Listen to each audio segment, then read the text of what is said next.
नमस्कार। संपूर्ण हिंदी स्पेशल एकमात्र YouTube channel Phefana Hindi classes पर आप सभी का स्वागत है। और इस चैनल पर आपको हिंदी के तीनों पक्षों व्याकरण, साहित्य व काव्य शास्त्र का गूढ़ अध्ययन करवाया जाएगा। तो बढ़ते हैं आज की क्लास की तरफ। और इस क्लास में अपन अग्रवाल जी द्वारा रचित एकांकी का अध्ययन कर रहे थे। कौन सा एकांकी? अदृश्य व्यक्ति की आत्महत्या। एक अजीब सा एकांकी है, होगा ही। एब्सर्ड परंपरा का जो एकांकी है, असंगत परंपरा का एकांकी है। अब असंगत क्या होता है? जो संगत नहीं हो उसी को असंगत कहेंगे। तो असंगत उसे कहते हैं जो सामान्य से बिल्कुल हटके हो, अपने को जहां पर यूं लगे कि ये क्या हो गया, उसे असंगत कहते हैं। और यहां पर इस एकांकी में आपको बहुत जगह ऐसा लगने वाला है।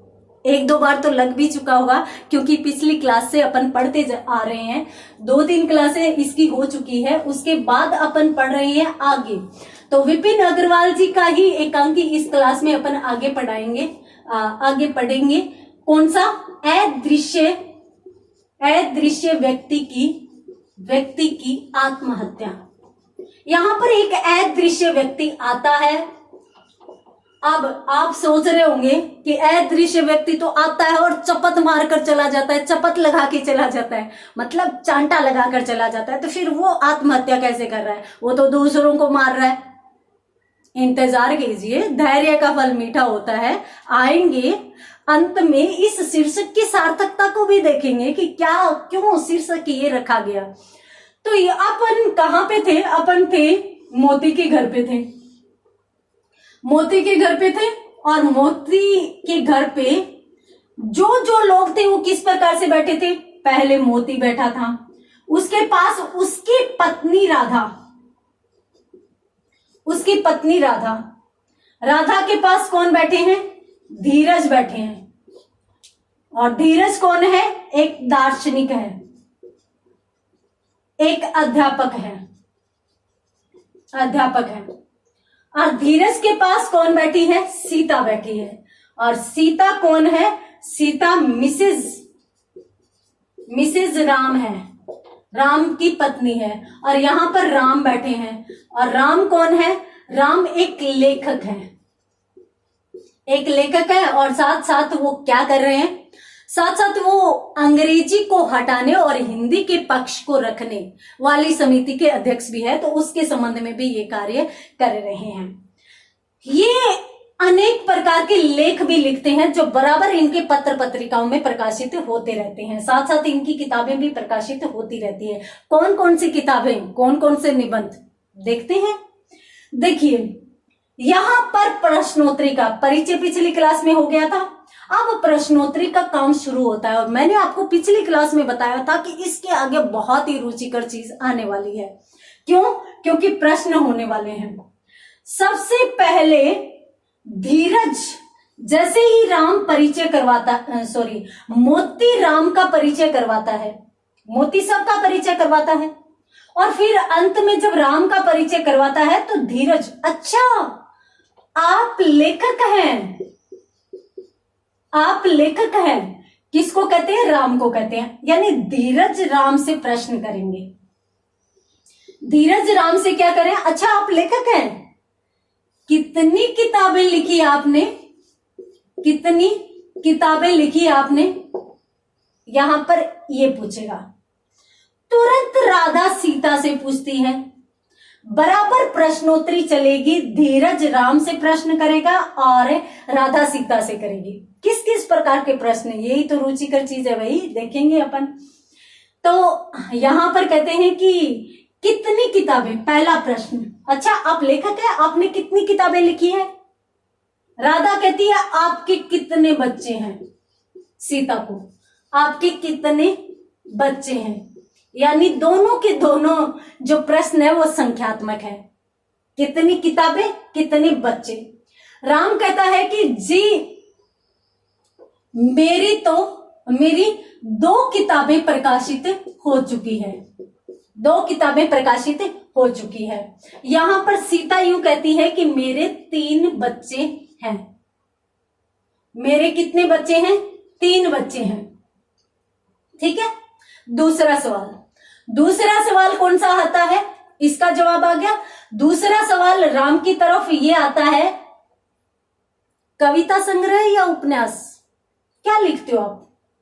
मतलब आपने क्या लिखा है, गद्य लिखा है या पद्य लिखा है?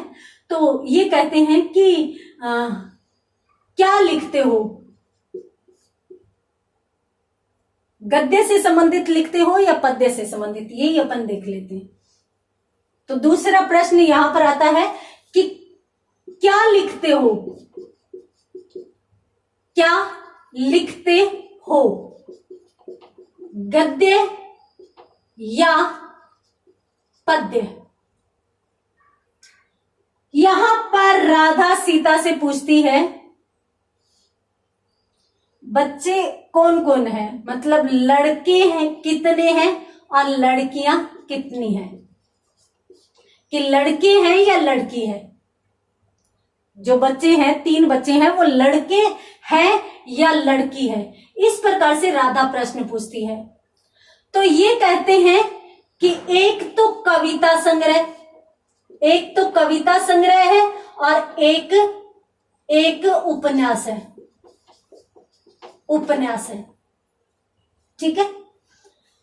राम कहते हैं कि क्या लिखते हो, गद्य या पद्य? तो राम यूं कहते हैं कि एक तो कविता संग्रह लिखा है और एक उपन्यास। इधर सीता क्या जवाब देती है, एक तो लड़का है और 2 लड़कियां हैं। यहां पर बात हो जाती है, ठीक है। यहां पर अपन फिर से लिख लेते हैं ताकि आपको बहुत अच्छे से समझ में आ जाए। ये ही रुचिकर चीजें हैं, ठीक है। यहां पर जो धीरज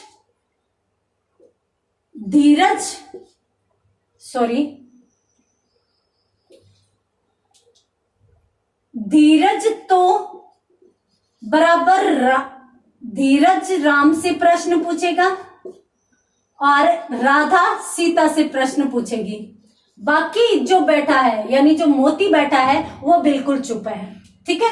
पहला प्रश्न कौन सा था? पहले प्रश्न की यदि बात करें तो कितनी किताबें लिखी हैं, कितने बच्चे हैं, ठीक है। पहला प्रश्न, कितनी किताबें,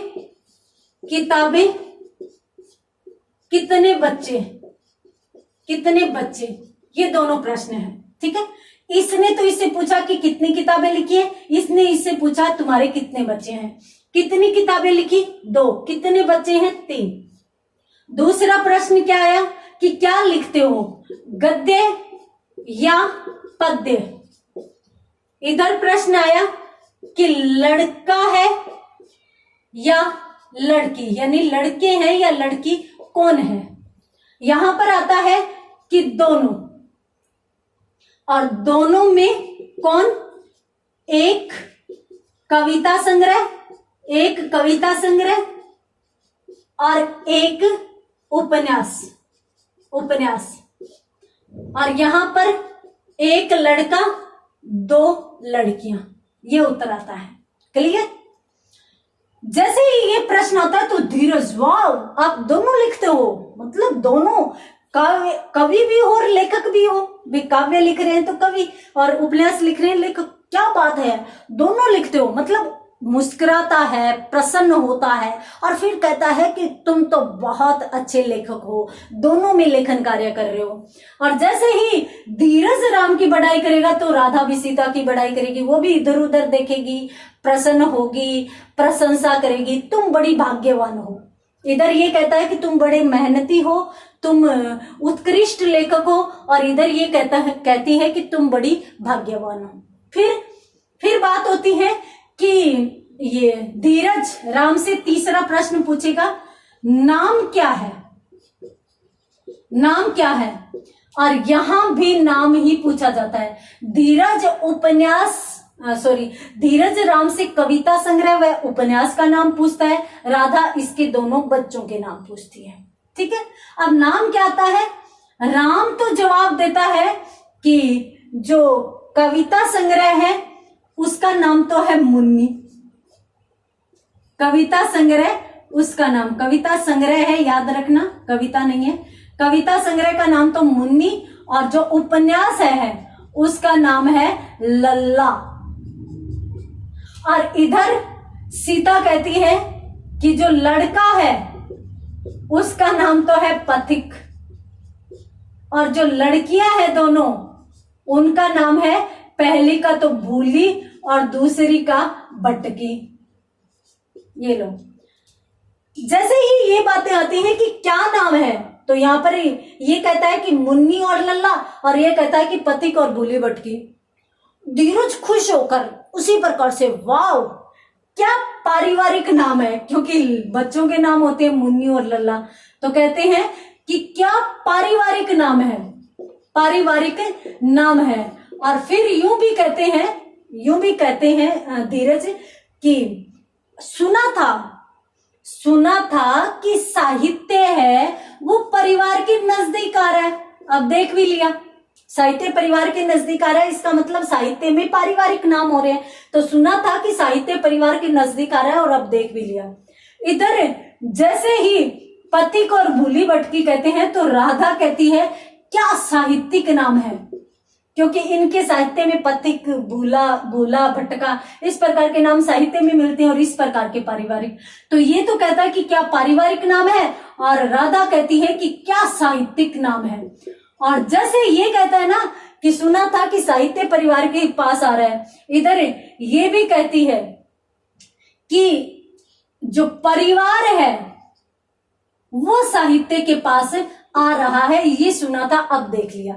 दोनों की बातें हैं, पारिवारिक नाम है तो परिवार साहित्य के पास जा रहा है, साहित्यिक नाम है तो साहित्य परिवार के पास जा रहा है। हालांकि बात एक ही है, बस यहाँ पे ये चीज महत्वपूर्ण है कि दोनों चीजें आपस में मिल रही है, दोनों चीजें एक दूसरे से संबंधित हो रही है।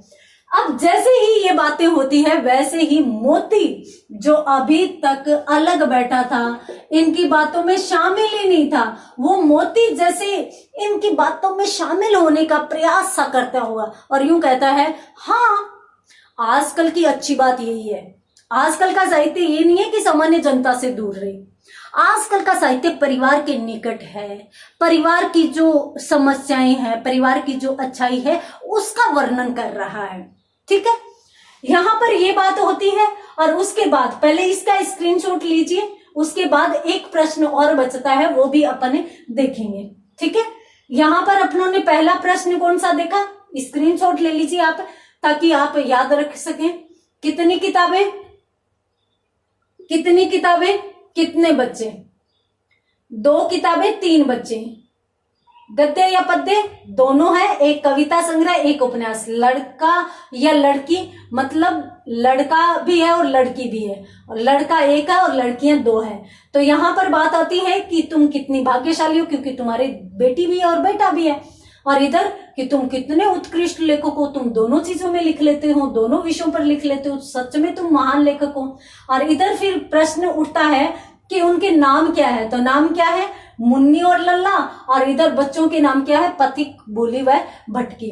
तो यहाँ पर जब बात आती है कि भाई नाम जो साहित्य के नाम है वो पारिवारिक नाम है, और साहित्य के जब पारिवारिक नाम है तो यहाँ पर नाम है वो साहित्यिक नाम है, तो इस प्रकार से बातें होती है। अगला प्रश्न क्या होता है, अगला प्रश्न ये होता है,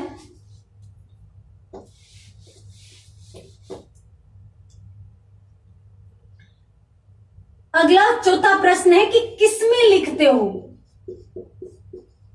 किसमें लिखते हो। किसमें लिखते हो का मतलब है कि कौन से पत्र में लिख रहे हो। भाई तुम तो दोनों काम कर रहे हो, एक तो अंग्रेजी हटाने का काम कर रहे हो, तो अंग्रेजी हटाने से संबंधित, अंग्रेजी की विसंगतियों से संबंधित कौन से पत्र में प्रकाशित करवा रहे हो। दूसरी तरफ तुम हिंदी को रखने में या हिंदी के समर्थन में भी लिख रहे हो, तो वो किस पत्र में लिख रहे हो। तो इसलिए यहाँ पर पूछा जा रहा है कि किस में लिखते हो। और यहाँ पर जो राधा है वो भी इसी प्रकार का सवाल पूछती है कि कौन से स्कूल या किस स्कूल में पढ़ाती हो, तो किस स्कूल में बच्चों को पढ़ा रही हो, बच्चों को पढ़ा रही हो। अब ये बात यहां पर आती है, तब इसका जवाब तो राम देगा और इसका जवाब सीता। अब राम यहां पर क्या जवाब देता है कि भी मैं अंग्रेजी को हटाने से संबंधित जो भी अपने लेख लिख रहा हूं, जो भी अपने विचार लिख रहा हूं, वो तो मैं लिख रहा हूं स्टेट्समैन में, स्टेट्समैन नामक अखबार में या पत्र में।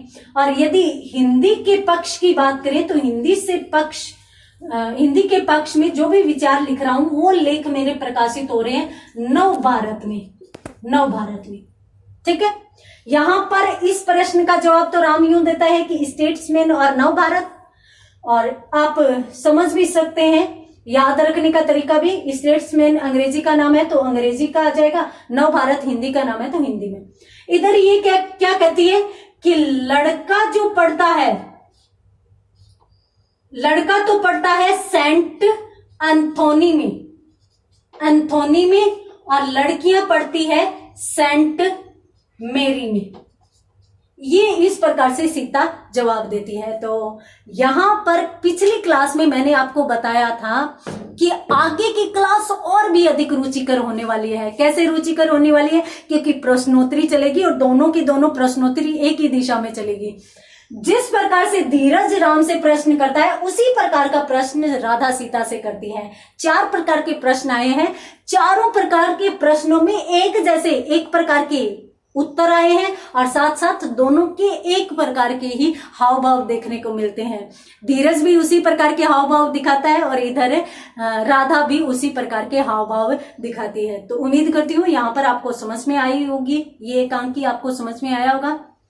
आगे का एकांकी आज की क्लास में इतना ही, आगे का एकांकी अगली क्लास में। तब तक के लिए धन्यवाद।